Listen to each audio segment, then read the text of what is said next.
I'm Brenton. Here at Wildland, we have a belief that every British Columbian has a responsibility to support and participate in the stewardship of our natural resources so that the things that we love are there for future generations. Now, for those of us who have made a living on the land, or we make a living on the land, or perhaps we just spend a lot of time in the bush, it's easy for us to understand stewardship. We are become natural advocates for that and for conservation and for just doing what's right to the land because we have this natural connection and we want to ensure that it's there for future generations. Now, for most British Columbians, I think there's a disconnect. I think this idea of stewardship is foreign to them because most British Columbians live in large urban centers like the Lower Mainland or big cities like Kelowna or Kamloops or Victoria. And I think that in itself creates a natural disconnection because most people are not connected to the land in a real way. They use the land in a sense. They go vacationing and they might be a weekend warrior, but this idea that somehow they're responsible, nah, it's foreign to them. But here's the deal. For successive generations in British Columbia, we have benefited greatly from the exploitation of what has seemed to be limitless natural resources: water, timber, oil and gas, mineral resources, fish, wildlife. For our parents and grandparents, it seemed like this would never end and it could be exploited at an ever growing rate without real consequence. Well, we know that's not true. But here is the reality. The infrastructure that we enjoy as British Columbians today is really there because we've exploited resources.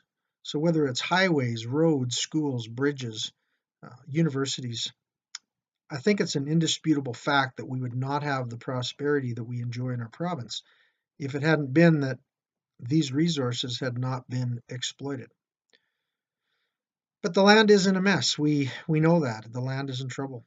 Um, just last week, there was an announcement that the South Selkirk's caribou herd is down to 3 animals. And so we are literally going to see the extinction of that population just very shortly. And that's incredibly sad. But are the resource companies the ones that we need to point our finger at? Is it mining and forestry? Are they just the bandits that are responsible for all of the problems on the landscape? I don't think so. And here's why. All of us as British Columbians continue to demand of government.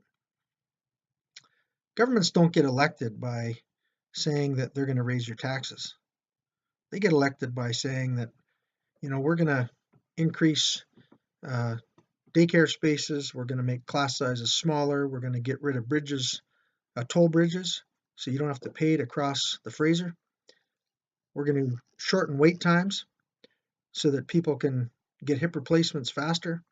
These are promises that governments make that make it easy for people to vote for them. They don't get voted by saying that those things are going to mean an increase in taxes. So the government, because they're not going to increase taxes in order to get voted, they continue to go back to the land and exploit more natural resources, which most of the province doesn't see because most of the people in British Columbia live in urban centers and they don't see what's going on out on the land. Wouldn't be popular to increase taxes to get elected. But here's the reality. There's no such thing as a free lunch. And if you want a hip replacement or you want a smaller class size for your children, or you want to not pay bridge tolls on the Fraser, that has to come from somewhere. And where that comes from is the land.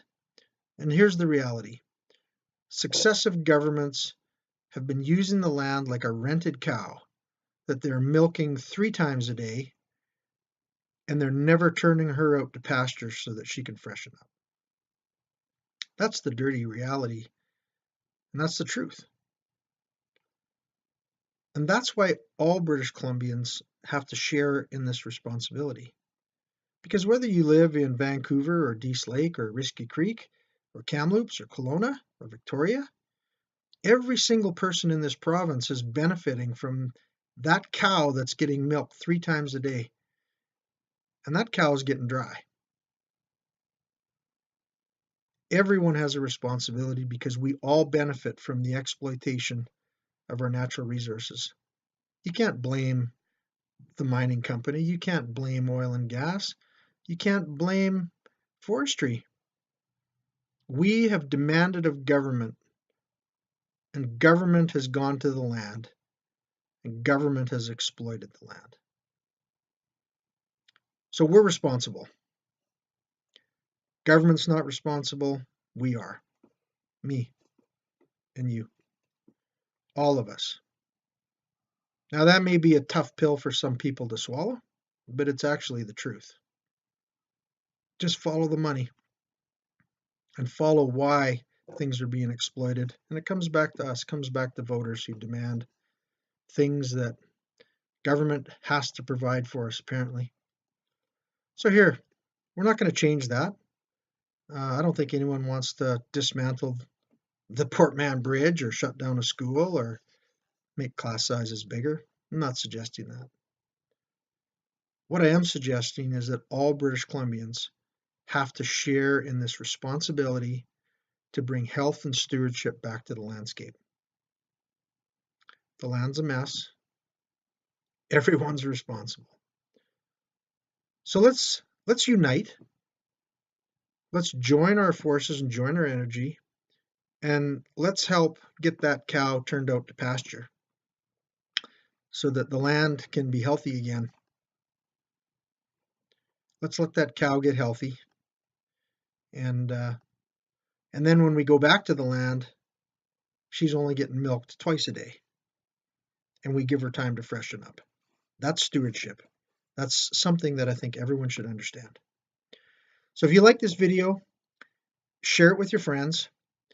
Follow us on Facebook. We're now on Instagram as well. You can look up Wildland Stewards on Instagram. Thank you so much for your support. Look forward to talking to you again.